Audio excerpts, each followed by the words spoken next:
Button mushroom. In button mushroom, we are study about classification, general morphology, important characteristics, life cycle, and cultivation technique. General morphology of Agaricus. Mycelium are subterranean and they are three type: primary, secondary and tertiary. इसका mycelium soil के अंदर ही grow करता है, यानी कि ये subterranean होते हैं। यानी ये तीन टाइप के होते हैं: primary, secondary and tertiary. Primary mycelium monokaryotic and secondary और टर्शियरी माइसेलियम N+N डाइकैरियोटिक होते हैं। Cap is 5 to 12 centimetre in diameter, white is creamy और ब्राउन कलर, ब्रॉडली कॉन्वेक्स और nearly flat in edge, dry smooth with pressed small scales. Cap का diameter 5 से 12 centimetre के बीच होता है। ये वाइट, क्रीमी और ब्राउन कलर के, ब्रॉडली कॉन्वेक्स और किनारों पर फ्लैट होते हैं। ये ड्राई, स्मूथ और इसमें प्रेस्ड स्मॉल स्केल्स भी प्रेजेंट होते हैं। Stem. The stem is short, thick, 2 to 8 centimetre long, 1 to 3 centimetre thick. In stem mycelium runs longitudinally. Stem 2 से 8 सेंटीमीटर लंबे, 1 से 3 सेंटीमीटर मोटे होते हैं और इनका माइसेलियम लॉन्गिट्यूडनली रन करता है। Annulus develops from a well developed partial wheel. Well develop होने के बाद पार्शियल व्हील से एक शॉर्ट एनुलस डेवलप होता है। Gills free from the stem and pink in the beginning but with age become dark brown to blackish. Gills free type के होते हैं, यानी ये इस टाइप से जुड़े नहीं होते हैं। स्टार्टिंग में ये पिंक कलर के और बाद में मैचुरेशन के टाइम ये ब्राउन से ब्लैक कलर के हो जाते हैं। 300 to 600 gills are lamellate are present underside the cap. 300 से 600 गिल्स के प्लेट कैप के अंदर वर्टिकल फॉर्म में रहते हैं। Each gill consists of a central trauma and outer hymenium and a subhymenium layer. Gills का लॉन्गिट्यूडनल सेक्शन काटने पर सबसे सेंट्रल में ट्रामा और उसके बाद सब हाइमेनियम लेयर और सबसे आउटर मोस्ट पर हाइमेनियम लेयर प्रेजेंट होते हैं। Hymenium produces some fertile short hyphae which convert into club shape structure called basidium. Hymenium layer पर छोटे छोटे फर्टाइल हाइपी प्रोड्यूस होते हैं जो कि बाद में क्लब शेप स्ट्रक्चर बेसिडियम में बदल जाते हैं। Both nuclei are fused together and form diploid in the basidium. Both nuclei N+N basidium में फ्यूज हो जाते हैं और डिप्लॉयड न्यूक्लियस बनाते हैं। The diploid nucleus meiotically divided into 4 haploid spore called basidiospore. ये डिप्लॉयड न्यूक्लियस मियोटिकली डिवाइड होकर 4 basidiospores में बदल जाते हैं। एंड स्पोर एलिप्टिकल या ओवल शेप में होते हैं जिनका size 5.5 to 8.5 into 4 to 6.5 mu होता है। Important characteristics of genus Agaricus. Agaricus an edible fungus which is grow and very popular throughout the world. Agaricus एक edible fungus है जो कि पूरे विश्व में ग्रो किया जाता है। Genus Agaricus contributed about 40% of total world production of the mushroom. World के टोटल मशरूम प्रोडक्शन का 40% केवल जीनस Agaricus ही ग्रो किया जाता है। It is also known as Psalliota. इसका जेनरिक नेम सैलियोटा है। Subterranean mycelium of Agaricus form a circular colony and produces basidiocarp on it which is called fairy ring. Agaricus का mycelium subterranean यानी कि भूमिगत होता है और ये सर्कुलर कॉलोनी बनाते हैं और इसी पर अपने बेसिडियोकार्प प्रोड्यूस करते हैं जिसे हम फेरी रिंग भी कहते हैं। It is macroscopic and fleshy. Agaricus is a typical example of gill fungi. Agaricus guild mushroom का एक बेस्ट एग्जाम्पल है। Genus Agaricus mostly contains edible species. Agaricus में ज़्यादातर एडिबल स्पीसीज होते हैं जैसे कि Agaricus bisporus, Agaricus campestris, Agaricus cervensis and Agaricus augustus. But some species are poisonous also like Agaricus xanthodermus, Agaricus pleomyces. Chemical reaction cap not yellow with KOH inedible. KOH से treat करने पर cap का colour yellow नहीं होता है, यानी कि ये एडिबल होते हैं। Agaricus bisporus white and brown, इन्हें हम बटन मशरूम या कल्टीवेटेड मशरूम भी कहते हैं। अगेरिकस कैम्पेस्ट्रिस का common name field mushroom and Agaricus arvensis का हॉर्स मशरूम, अगेरिकस अगस्टस का द प्रिंस है। ये सभी एडिबल मशरूम्स हैं। Agaricus xanthodermus yellow staining mushroom, Agaricus placomyces, ये दोनों पॉइजनस मशरूम होते हैं। Agaricus grow as a saprophyte on humus rich soil, decaying leaves, wood logs and manures etcetera during rainy season. Mushroom एक saprophyte मृतजीवी की तरह humus rich soil, decaying leaves, wood logs लकड़ी के लट्ठे और मैन्योर आदि पर बरसात के समय पर ग्रो करता है। For commercial production it requires 20 to 25 degree centigrade temperature. For mycelial growth 15 to 20 degree centigrade. For fruit body formation and also needs high percentage of relative humidity 85 to 95%। Commercial production में माइसेलियर growth के लिए 20 से 25 degree centigrade temperature और fruiting body formation के लिए 15 से 20 degree centigrade temperature की आवश्यकता होती है और 85 से 95% तक की हायर ह्यूमिडिटी भी इसके ग्रोथ के लिए ज़रूरी है। Spore print are brown, order and taste are pleasant। Life cycle of genus Agaricus, mycelium of Agaricus are produced by Basidiospores। Agaricus का mycelium Basidiospore से जर्मिनेट होता है।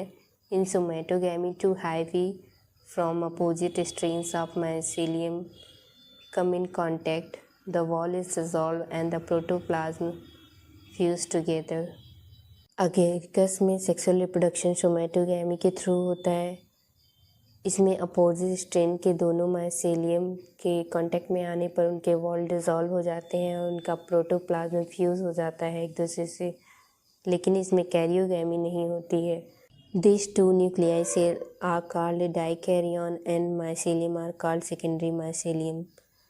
इस दो न्यूक्लियस के सेल के सिचुएशन को डाइकैरियन कहते हैं और इस माइसेलियम को हम सेकेंडरी माइसेलियम कहते हैं। Dikaryotic hyphae which from the basidiocarp are called the tertiary mycelium. Dikaryotic hyphae जिससे कि बैसिडियोकार्प का फॉर्मेशन होता है उसे हम टर्शियरी माइसेलियम कहते हैं। Basidiocarp arises as a small swelling. Growth के अर्ली स्टेज में बैसिडियोकार्प सॉइल के अंदर ही स्मॉल स्वेलिंग के साथ अराइज होता है। As it grew, it becomes spherical and emerges out of the soil। जैसे जैसे यह ग्रोथ करता है यह स्फेरिकल हो जाता है और सॉइल से बाहर आ जाता है। इसे हम बटन स्टेज कहते हैं। This is called button stage. After this stage it grows into an umbrella shaped fruiting body. इस स्टेज के बाद मशरूम धीरे धीरे अम्ब्रेला शेप में चेंज होता है। Cap consist of such vertical plates called gills और lamellae on which basidium are produced. Both nuclei are fuse together and form diploid in the basidium. Cap के अंदर गिल या लैमली का फॉर्मेशन होता है और इन गिल्स पर बेसिडियम बनते हैं जिसमें दोनों न्यूक्लियस फ्यूज होकर एक डिप्लॉयड न्यूक्लियस बनाते हैं। The diploid nucleus meiotically divided into 4 haploid spores called basidiospores। 2 spores are positive strain and 2 spores are negative strains। Basidiospores germinate in next season and run the life cycle again। Diploid nucleus का meiosis होता है जिससे कि 4 haploid basidiospores बनते हैं। 2 spore positive strain के होते हैं, 2 स्पोर नेगेटिव स्ट्रेन के होते हैं।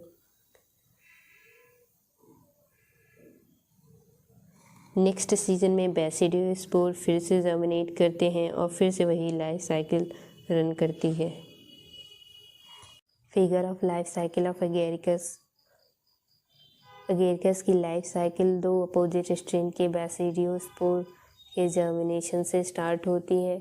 ये मोनोकैरियोटिक हाइफी होते हैं जिनका फ्यूज़न होता है सोमैटोगैमी के थ्रू।